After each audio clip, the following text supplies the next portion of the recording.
시청자 여러분 안녕하십니까? 이럴 땐 이런 법 임유라입니다. 지난 3월 인천에서 일어났던 일은 뉴스를 보고도 믿을 수 없는 소식이었습니다.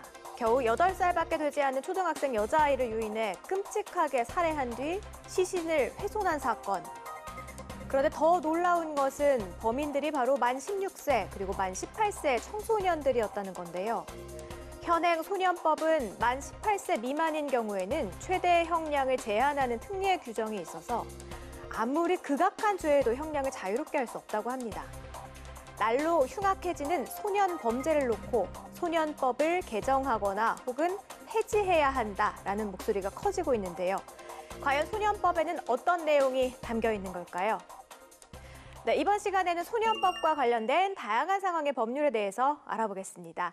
자, 오늘도 모셨습니다. 이럴 땐 이런 법의 인기 법률 멘토 두 분이시죠. 박지훈 변호사 그리고 김성수 변호사입니다. 어서 오십시오. 안녕하세요. 네.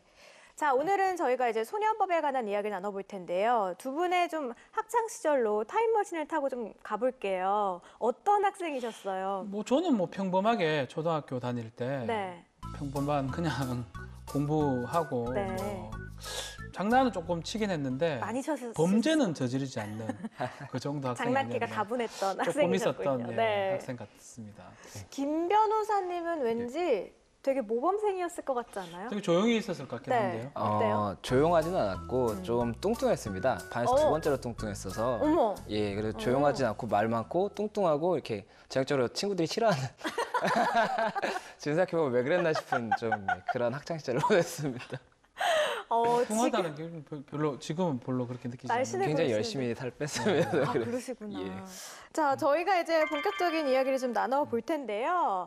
많은 사람들이요, 이제 소년법 그리고 청소년 보호법 이거를 많이 혼동을 하시더라고요. 예, 그렇죠. 이거 얘기부터 좀 정확하게 짚고 넘어가 볼까요? 예, 이번에 그 청원운동이 있었습니다. 이 부산 여중생 사건이라고 해서 이제 폭행이나 이런 사건이 있다 보니까 네. 인터넷에서 청원운동이 있었는데 이 청소년 보호법을 폐지해야 한다 이래서 8만 명이 청원을 한 사례가 있었는데 청소년 보호법이라는 것은 네.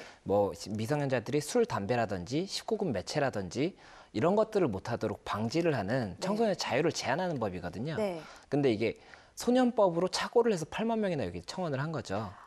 예, 실제로 청원이 돼야 되는 건 소년법입니다. 소년법인데. 소년법이라는 건 이제 반사회성이 있는 청소년을 그래도 청소년이니까 조금 감경해서 처분을 하고 이런 보호 조치라든지 이런 절차들을 규정해 놓은 법이고 네. 이 법을 폐지를 한다든지 아니면 이 법에서 감경 조문을 없앤다든지 이게 청원이 됐어야 되는데 오히려 엄한 청소년보호법은 지금 8만 명이 청원을 했고 아이고. 예, 최근에 그 소년법은 이제 뒤늦게 시작하다 보니까 1만 8천 명 정도밖에 아직 청원이 안 된. 안 됐어요? 예, 그런 상황. 요거 말고도 하나 더 있어요. 뭐 있어요? 청소년 성보에 관한 법률이 있어요. 네.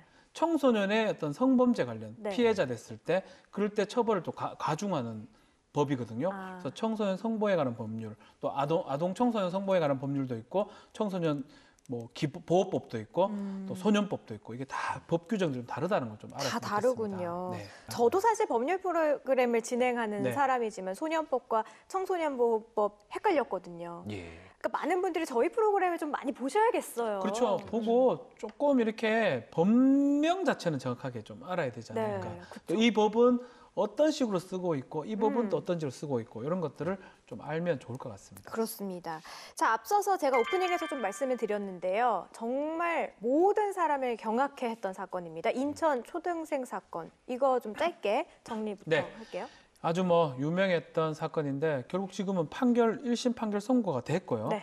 인천에 있는 한 초등생을 자신의 어떤 집으로 유인을 합니다. 유인을 해서 그 초등생을 살인을 하고요. 살인한 후에 사체를 손괴해서 어떤 그 옥상에 이런 데 물탱크 쪽에서 네. 그 사체를 숨겨놓고 나중에 그 사체 중에 일부분을 그 공범하고 같이 교환을 했던 그런 사건인데 결국은 두 사람 다 이 살인 사건 또 사체 은닉 사건의 공범으로 기소가 됐고 네. 이 재판부 1심 재판부에서는 주범으로 보였던 김모 양한테는 지금 20년형을 선고를 했고요. 네. 그리고 공범으로 보였던 그 박모 양 같은 경우는 지금 무기징역을 선고한 그런 사건입니다.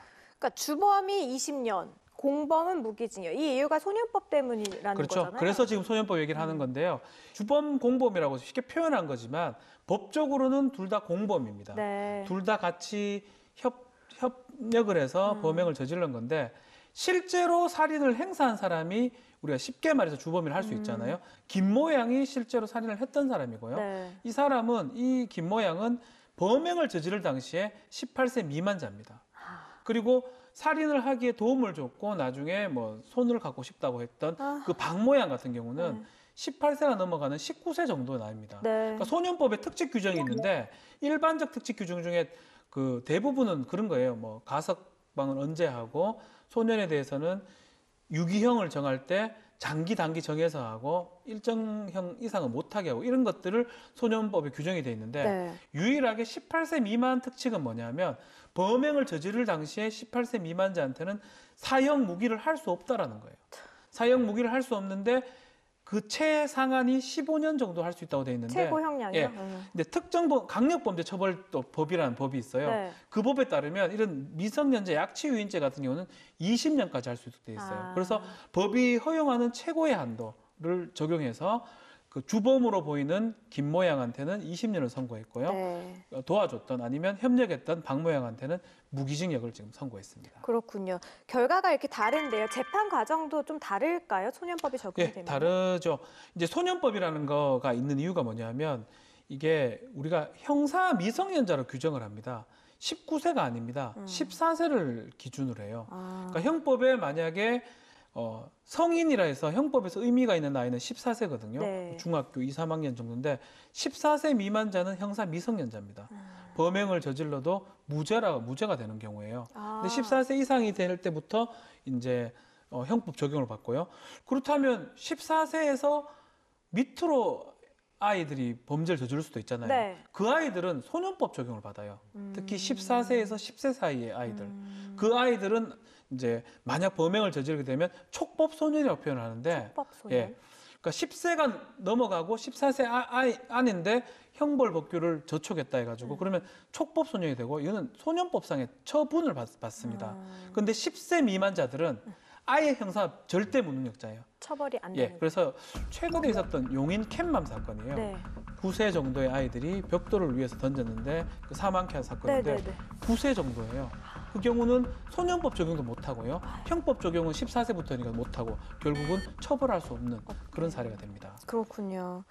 아니, 최근 우리 학생들 사이에서 일어나는 사건들을 보게 되면요. 이것도 정말 어떻게 학생이 저럴 수가 있을까. 너무너무 잔인하고 상상조차 저는 안 되더라고요. 부산에서 얼마 전에 그 여중생이 또래 여중생을 폭행을 한 다음에 이제 SNS에 올렸잖아요. 사진이랑 뭐 그렇죠.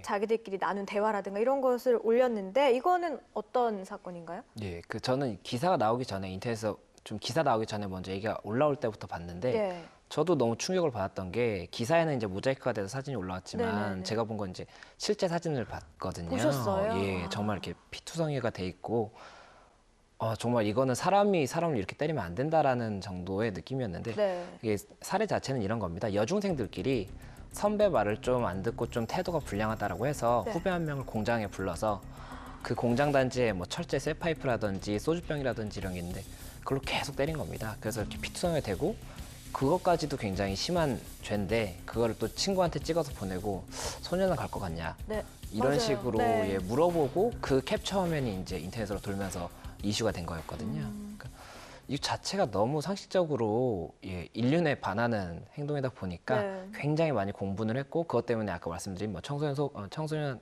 보호법이라든지 뭐 소년법. 소년법이라든지 이런 거 폐지를 해야 된다 이런 게 얘기가 막 나오기 시작한 거죠. 그래서 결국에는 처벌을 뭐 어떻게 받았나요, 친구들이? 지금 아직 재판 단계인 걸로 알고 있고 지금 이제 예. 구속이 됐고요. 네. 원래 같으면 14세 정도의 그 소녀들한테는 구속을 하는 경우가 거의 없습니다. 그 소년법에 그런 규정이 있어요.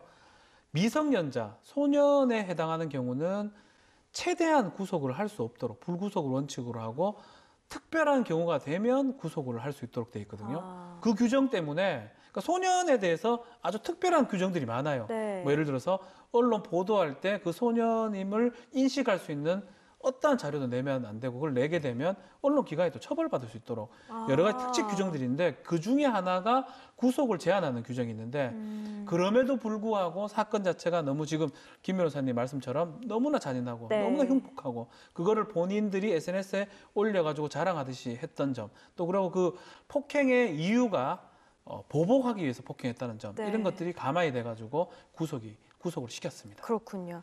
그리고 또 부산 여중생 폭행 사건 이후에도요. 유사한 사건들이 계속 연이어서 일어났는데 네. 강릉에서도 천안에서도 일어났잖아요. 그렇죠. 이런 거는 뭐 모방 범죄로 봐도 되는 건가요? 어때요? 그 사례마다 조금 다를 텐데 네. 이제 이슈가 되다 보니까는 이전 사건들이 불거진 경우도 있고 이제 이 이후에 이제 불거진 사건도 있는데 네. 천안의 경우에는 이게 부산 사건이 일어난 이후에 여중생들이 또 이제 자취방에 좀 마음에 안 드는 친구를 불러서 계속 때리고 뺨을 뭐 200회 이상 때리고 침을 뱉고 담배로 막 이렇게 지지면서 너 부산 사건 봤냐? 우리도 너 부산처럼 해줄 수도 있다. 이건 진짜 약과다. 뭐 이렇게 협박까지. 협박을 하고 뭐 손가락을 잘라버리겠다 뭐 이런 얘기도 하고 이랬는데 이거는 좀 모방 범죄라고까지는 보지 않는다고 하더라도 네. 참고가 됐겠죠. 야, 뭐 저렇게도 하네. 뭐 이렇게 그리고 처벌 그렇게 안 세다는데 이렇게 될 수가 있는 거니까 이건 좀 문제가 있는 거고. 뭐 우리 소년법으로 보호받을 수 있겠네. 뭐 이렇게 그렇죠. 생각할 수도 뭐 있겠네. 야, 처벌 별로 안 된다는데 야, 뭐 한번 해. 뭐 이렇게 할 수도 있는 거니까 조금 문제가 있다고 실제로 볼 수 있죠. 이제 그 학생들이 알고 있어요. 온라인이나 이런 매체를 통해서 본인이 처벌받는 나이인지 아닌지를 알 수가 있어요. 아이고. 지금 말씀드린 것처럼 14세까지가 형법 적용이 되고요. 14세면 중학교 2학년, 3학년 정도 생일이 안 지난 그런 아이들 같으면 우리 촉법 소년이라고 그래요. 그러면 경찰한 조사받아 갔을 때 네. 경찰 선생님이 저 촉법이에요 이렇게 얘기를 해요. 아이들이 처벌하지 직접이요? 말라고. 어차피 어머. 처벌 안 되니까. 14세 미만자들은 소년법 적용을 못 해요. 소년법을 하게 되면 소년법은 1호에서 10호까지 처분이 있어요. 뭐냐 하면 뭐 집에 돌려보낸다든지 아니면 가정 위탁을 시킨다든지 제일 10호 처분이 소년원에 오래 좀 보낸다든지 소년원은 교도소가 아닙니다. 네. 소년 기관에 보내가지고 교육받게 하는 그 10호 처분밖에 안 되거든요. 안 되다 보니까 본인은 14세가 안 되는 상황이고 결국은 촉법 소년이기 때문에 이 정도 처벌밖에 안 받으니까 조사 대충 하라고 얘기하는 거거든요. 이런 부분들을 이 소년범들이 잘 알고 있기 때문에 그 네. 인천 초등생 살인 사건이 그렇죠. 있을 때도 그 주범 김 모양이 어서 빨리 올해가 가기 전에 재판을 했으면 좋겠다라고 그렇죠. 얘기도 했잖아요. 그 자체를 알기 때문에 또 소년이 확정되기 전까지 소년이어야 되거든요.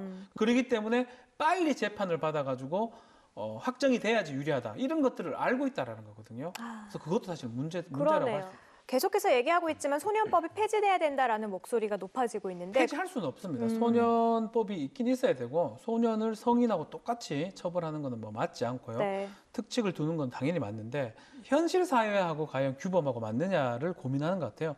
이제 국회에 발의된 법안들을 보면 나이를 조금 줄인다든지 아니면 일률적으로 사형 무기를 못 한다고 하지 말고 특정 범죄를 또 기준으로 할지 뭐 이런 것들로 조금 세분화하자라는 또 의견도 있고요. 네. 특히 14세란 나이를 조금 낮추자. 낮추다. 뭐 12세로 낮춘다든지 또 절대 무능력자가 10세인데 외국 같은 경우는 6세도 있어요. 아. 6세까지는 소년법으로서 처벌할 수 있도록 하는 게 이제 외국 법이기 때문에 네. 그래서 그것도 좀 낮추자 이런 견해들이 좀 있고 그게 입법 발의되는 그런 상황입니다. 저는 궁금한 게 이제 그 기준이 14세라는 기준이 언제 네. 만들어진 거예요? 옛날에 만든 거요. 결국 아마 제가 알기로는 형법이 처음 만들어질 때 60년 정도, 58년, 60년 정도인데 그때는 14세가 좀 어렸다고 봐야 될 것 같아요. 제가 봤을 요즘 때. 애들은 빠르잖아요. 그때 그 만든 기준이 2차 성징이라는 거거든요. 아. 2차 성징의 기준으로 봤을 때 2차 성징이 일어나지 않은 그 시점이라면 그러면 14세 미만의 사춘기나 이런 게 오지 않았다면 범죄를 저지르기 어렵고 네. 저질렀다 하더라도 이거는 무죄라고 보는 개념이었고요. 지금은 그때하고 많이 다르죠. 60년, 70년 지났기 그럼요. 때문에 좀 제가 봐도 한 12세 정도가 맞지 않나. 네. 12세 해도 나이 되게 커요. 저희 아이가 지금 한 만으로 12세 정도 되는데 중학교 1학년 정도 되나요? 6학년, 아, 초등학교 네. 6학년 정도 되는데 저하고 덩치 비슷합니다. 무서워요. 그렇죠. 요즘은 아이들이 다 빠르다니까요. 되게 정말. 크기 때문에 네. 그걸 손질할 필요는 있어요. 이게 소년법 자체를 없애는 게 아니고 네, 네. 그 나이 부분에 대해서 약간은 지금 현실에 맞게 바꿔야 되는 게 아닌가 이런 논의가 되고 있습니다. 그리고 저는 조금 의견이 다른 게 네. 개인적인 생각은 그런 부분입니다. 그 처벌은 일반범이랑 똑같이 하되 검찰에도 그렇고 뭐 이제 양형 기준이라는 게 있거든요. 네. 처분을 할 때 뭐 이 사람이 반성하고 있으면은 하나 감경사유, 뭐 이러면 뭐 감경사유 이런 게 있는 것처럼 소년의 경우에 감경사유로 넣으면 되지 않는가 싶은 생각입니다. 그냥 똑같이 처벌하는데 소년의 경우에 좀 감경을 크게 해주는 정도? 이렇게 하면 되는 거지. 굳이 소년이라고 해서 이거는 뭐 몇 년 이상 이거를 딱 제한을 둔다는 거는 더 오히려 맞지 않는 게 아닌가. 제가 또 궁금한 게 나이 예. 때문에 범죄를 저지르고도 어떤 처벌을 좀 감형이 된다든가 이런 사람들에게 피해자 입장에서는 굉장히 억울할 것 같거든요. 그렇죠. 뭔가 민사소송을 걸고 그런 걸 청구할 수 있어야 하지 않을까라는 생각이 드는데 어때요? 예, 그 말씀하신 것처럼 네. 그 가해자가 청소년이라고 해서 뭐 가해자는 처벌도 안 받는다거나 굉장히 적게 받고 피해자는 민사로 뭐 배상까지 못 받는다고 하면 굉장히 억울하겠죠. 네네. 그렇기 때문에 법이 뭐 그런 부분은 당연히 인정을 해주는 부분입니다. 손해배상 청구가 예, 가능하군요. 그렇죠. 그리고 피고도 가해자인 청소년뿐만이 아니라 청소년 부모까지도 같이 공동 피고로 들어갈 수가 있는 게 네. 가해자인 청소년은 당연히 불법 행위자니까 손해배상의 대상이고 부모의 경우에는 관리 감독을 안 했기 때문에 그에 대한 책임을 물을 수가 있고 이게 왜 중요한 부분이냐면 네. 청소년 자체는 돈이 없는 경우가 많기 때문에 부모도 같이 피고로 들어가야 되는 겁니다. 아. 그렇게 해서 최대한 또 이제 이런 피해자에 대한 피해 보상은 법에서 해줄 수 있도록 네. 예, 그렇게 법이 마련은 돼 있는 상태입니다. 그래도 모자란 것 같아요. 확실히 네, 그렇긴 하죠. 맞아요. 자, 과거에 그 피해자였던 아이들이 시간이 흘러서 또 다시 가해자가 되는 경우도 있습니다. 일각에서는 이런 학생들에 대해서 가정에도 그리고 학교에도 속하지 못하는 이런 청소년들이 가해자이면서 동시에 피해자다라는 이야기들도 하고 있거든요. 폭행이 계속적으로 반복되는 겁니다. 왜냐하면 내가 여기서 이런 폭행을 행사하지 않으면 또 다른 데서 피해를 받을 수 있다라는 네. 그런 어떤 강박관념 같은 게 반복되는 걸로 보이기 때문에 결국은 가정하고 또 학교하고 사회가 정말 신경을 쓰지 않으면 이거는 발견해낼 수 없다고 생각이 들거든요. 결국 방치하는 게 결국은 우리 어른들의 잘못이 아닌가 그 생각이 좀 많이 듭니다. 네. 김 변호사님은요? 예, 맞습니다. 그 환경적인 부분 때문에 방금 말씀하신 것처럼 뭐 친구들의 환경이라든지 뭐 주변에서 관심이 없는 환경이라든지 이런 것 때문에 조금 더 문제가 생기는 부분이 많은 것 같습니다. 그렇기 때문에 좀 부모님들이 특히나 저는 그 얘기를 많이 들었거든요. 부모님들이 내가 아들이 사춘기여서 나랑 얘기 안 해줘요라고 하는데 너 그러면은 너 사춘기인 아들이 가장 친한 친구 이름 아냐고 조금은 더 관심을 가져주고 뭐 요즘 고민이 있니? 뭐 이렇게 했을 때 조금 더 빨리 발견이 될 수가 있으니까 네. 그런 부분도 조금 더 개선이 되면 좋지 않을까 예 그런 생각이 있습니다. 네. 이어서 뭐 부모님이나 우리 청소년들에게 하고 싶으신 말씀 있으실 것 같아요. 저는 요 얘기를 좀 드리고 싶어요. 한준평 같은 느낌인데 네. 요즘 애들 참 무섭다라는 얘기를 좀 하고 싶어요.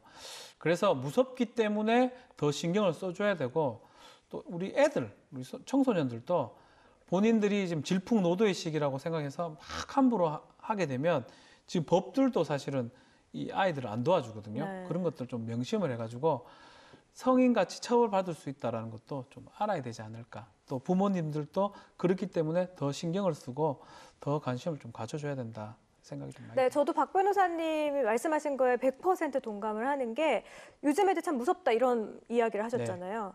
중2병이라는 말 다들 아마 써보셨을 거예요. 그렇죠? 네, 무서워요. 어른들이 만들어낸 말이잖아요, 사실. 네. 근데 여기에 대한 어떤 대책, 방안 아무것도 없지 않습니까? 대화가 안 돼요. 그냥 그렇게. 예, 대화를 해야 되는데 네. 대화를 안 되니까 시간이 지나가면 해결되겠지라고 생각을 해버리거든요. 근데 그게 해결책은 아닌데 그쵸. 결국 중2병이라는 거는 우리가 만든 관념이거든요. 예. 중학교 2학년 학생 정도 되면 저렇게 해도 되고 저렇게 하더라도 어떻게 할 수 없다. 그 정도 얘기를 우리끼리 하는 거기 때문에 사실은 이것도 무대책이 아닌가 생각이 듭니다. 그렇죠. 네. 네. 예. 어떻게 생각하세요? 저는 그 피해를 입고 있는 청소년분들한테 이야기를 좀 해주고 싶은 게 네. 꼭 부모님한테 얘기를 하라고 얘기를 해주고 싶습니다. 저도 어릴 때 생각을 해보면 네. 제가 그 뚱뚱하고 까불다 보니까 가끔 협박을 받은 적이 있는데 무서워서 부모님한테도 말씀을 못 드리고 네. 선생님한테도 말씀을 못 드렸는데 지금 생각해보면 걔네가 아무리 뭐 무섭다고 한들 부모님은 더 무서우신 분이고 또 법이라는 게 있기 때문에 네. 부모님이 법의 도움을 빌려서 도움을 줄 수가 있기 때문에 꼭 얘기를 했으면 좋겠고 또 부모님이 그걸 얘기를 듣는다면 뭐 애들끼리 일이니까 뭐 지나가겠지 이렇게 생각할 게 아니라 꼭 잘 듣고 정말 사태가 심각하다면 네. 법의 도움을 받아서라도 꼭 정리를 해주는 게 중요하다고 생각합니다. 네, 그러네요. 지난 시간에 저희가 아동학대 관련된 이야기 했는데요. 피해 아동도 직접 신고를 해야 한다. 그렇죠. 청소년들도 직접 본인이 신고를 할 수 있게끔. 예, 그렇죠. 신고도 하고 네. 부모님이나 선생님한테 먼저 얘기를 해서 얘기를 상의도 하고. 꼭 하고. 예. 알겠습니다. 자, 이렇게 오늘 소년법과 관련된 이야기 나눠봤는데요. 미성년자들이 저지르는 범죄가 점점 더 어른들의 범죄보다도 더 무섭고 또 흉악해지고 있는 상황입니다. 시급한 대책이 필요한 상황임은 분명한 듯하네요.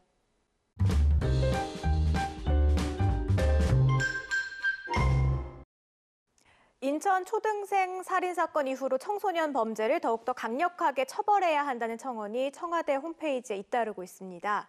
소년법을 개정해달라라는 청원이 9월 말 기준으로 40만 명에 가까운 사람들의 추천을 받았다고 하는데요.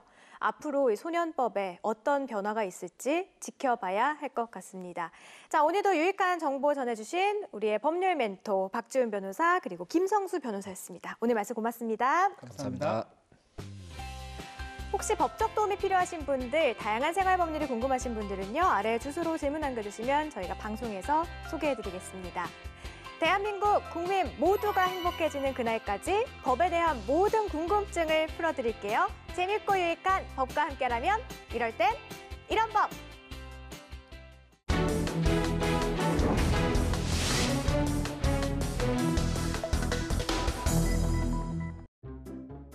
평소 동물 애호가로 소문난 사랑 씨. 갑자기 잡힌 해외 출장으로 키우는 반려견 2마리를 맡아줄 주변 사람을 알아봤지만 모두 거절당합니다. 아니, 출장에 하루만 늦춰줘도 시골에 계신 어머니한테 맡길 텐데. 그러게, 동물관리단체에 맡겨보는 건 어때? 그래? 한번 알아봐야겠다.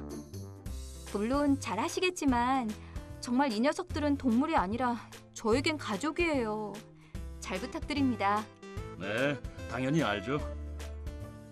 행운아, 행복아, 내가 없는 동안 건강하게 밥 잘 먹고 잘 있어야 돼. 알았지? 혼자가 아니니까 둘이 서로 의지하며 지내고 있어야 돼. 출장지에서도 매일매일 반려견들의 사진을 보며 그리움을 달랬던 사랑씨.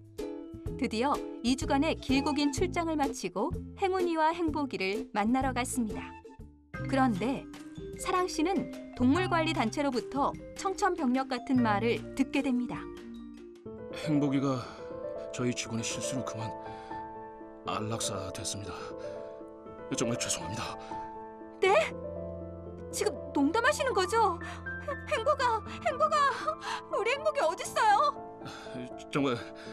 정말 죄송합니다. 반려동물이 타인의 실수로 죽거나 다친 경우 그 동물의 주인은 위자료나 손해배상 청구권을 행사할 수 있는데요. 하지만 사랑씨는 조금 다른 결정을 내렸습니다. 말씀드렸다시피 우리 행복인 제 가족입니다. 때문에 전 반려견을 잃은 주인으로서의 자격이 아니라 자식과도 같은 행복의 위자료 청구권을 제가 상속받아서 손해배상을 청구하겠습니다. 반려동물에 대한 사랑을 보여주기 위해 사랑씨는 반려견에게 주어지는 청구권을 상속하여 손해배상 청구를 했는데요. 과연 이 청구는 받아들여질까요? 1번. 동물은 위자료를 청구할 수 있는 권리가 없으므로 상속도 불가능하다. 2번. 동물의 위자료 청구권은 당연히 인정되며 주인에게 상속도 가능하다. 정답은 1번. 동물은 위자료를 청구할 수 있는 권리가 없으므로 그 권리를 상속할 수도 없다입니다.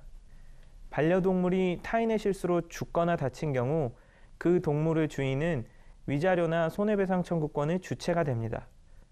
그러나 현행법과 관습법상 반려동물 자체에는 권리 능력이 인정되지 않으므로 스스로 위자료 청구권의 주체가 될 수 없고 따라서 동물 주인이 반려동물의 위자료 청구권을 상속할 수도 없습니다.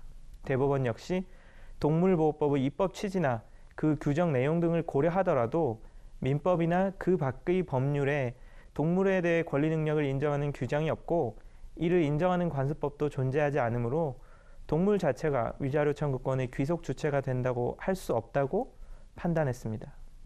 따라서 동물은 그 스스로 위자료를 청구할 권리가 없고 그에 따라서 동물로부터 그 위자료 청구권을 상속받을 여지도 없다 하겠습니다.